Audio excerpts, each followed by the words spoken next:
Dünəndən hər kəsin danışdığı bir mövzu haqqında mən də istəyərdim sizlərlə fikir bildirim. Bu müğənni var, təxəllüsü də Əfəndidir, düzdür. Əfəndi türklərdə əsilzadəyə deyirlər, yəni Əfəndi ziyalı adamlara deyirlər. Bilmirəm kimdir, nə yoxdur elə. Nə gəldi təxəllüs sözünə qoyur.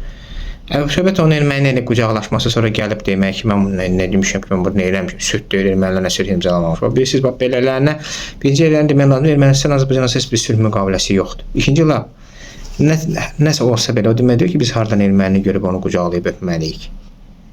Yəni, çox belə, və orada ona da deyən yoxdur ki, onda bir nəfər onu demədi ki, onu ki, belədir, məsələ budur. Çünki, baxın, müzakirələr elə səviyyəyə gəlib çatdırıblar ki, elə adamlar müzakirə edir ki, hələ durub partiya sədrində Akif Nağını məhkəməyə verməklə hədələyir. Yəni ki, belə elə mənə niyə təhqir ediblər? Sən o hərəkət, amma bu anlamır ki, sən o hərəkətindən bütün xalqı təhqir etmir. Ən azı xalqın bir qismini, şəhid ailələrini, qaziləri və veteranları və s.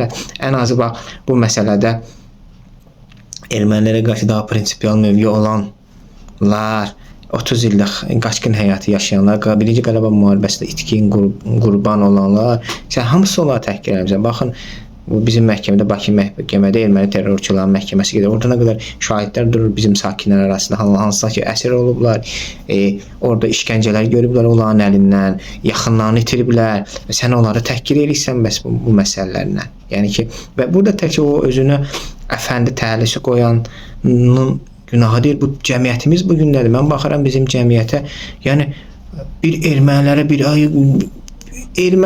erməni nəsə xoş sözdür, tökülüşürlər onu dəstəkləməyə. Bu, mən günah təkcə bunda deyil, günah həm də bizim indi Bakıya gəlirlər, biz İrəvana gedirik, həmən o bizim bu siyasətə aparanlardandır. Siz o güya İrəvana, Bakıya gedən gələn siyasi şəhərçilər var. Bilirsiniz, olan bir erməni var idi. İrəvanda görüşdü bizimkinə, balaca boy kök.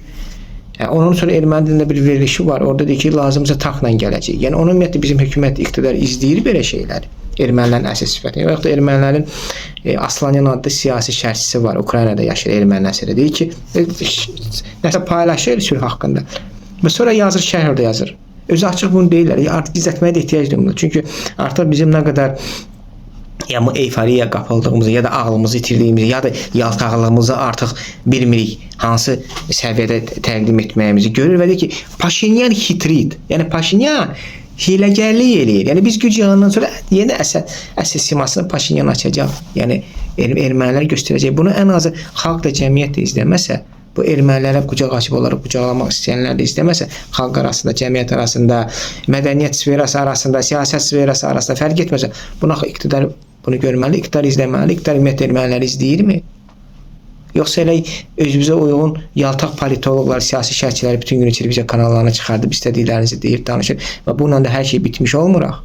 Yəni bu təkcə o özünə o Əfəndi təhlisi qoyan o müğənninin günahı deyil, o bir cəmiyyətin nümayəndəsidir və cəmiyyətdə, əgər o cəmiyyətdə o qınağı görməsəydi, o xalqda o qınağı görməsəydi, o heç vaxt o şey etməzdi. O görür ki, xalq özü hazırdır artıq erməni qucaqlamağa. Xalq artıq Xocalanı unudub, xalq 1918-i unudub, Mart qırğınlarını unudub, xalq 30 il işğalı unudub. Əgər bir xalq unudubsa mənə nə gəlib? Həmən də bu hökumət, hələ indi də hökumət ermənilərlə bu belə dostluq, qardaşlıqdan, Hayastan Azərbaycan dostluğundan danışırlar. Biz də məqamdan istifadə edək. Mən də öpüm, qucaqlayım da. Amma o qınağı görsəydi, o gözəl, yox, bizim cəmiyyət ideolojidir. Biz həmişə nə deyirik? Biz AK Partiya nə deyirik? İdeoloji cəmiyyət qurmaq lazımdır. İdeoloji xalq olmalıdır. İdeoloji dövlət olmalıdır. İdeoloji iqtidar olmalıdır. İdeoloji müxalifət olmalıdır. Bu heç biri olmadığı halda erməni qucaqlayacaqsan, 12 bal da verəcəksən. Elə sabah erməniyə ərə də gedəcəksən, ondan uşaq da doğacaqsan. Və düzünə var ki, burada sülhdür də artıq. Bir sülh imzalamışsan. Və bunu mən həm də hökumət yanımda o kalibrlərə, minvallara bəs paylaşırlar, elə ermənilərdən də statlar gətirirlər, ermənilərin müsahibələrini verir, SBS-lərə, mən onları göstərməm, onların başında duranlara, o siyasəti onlara tapşırıq verənlərə deyirəm, yəni iqtidara deyirəm, ayılın, hələ gec deyil, ayılın və bu eyfariyadan çıxın.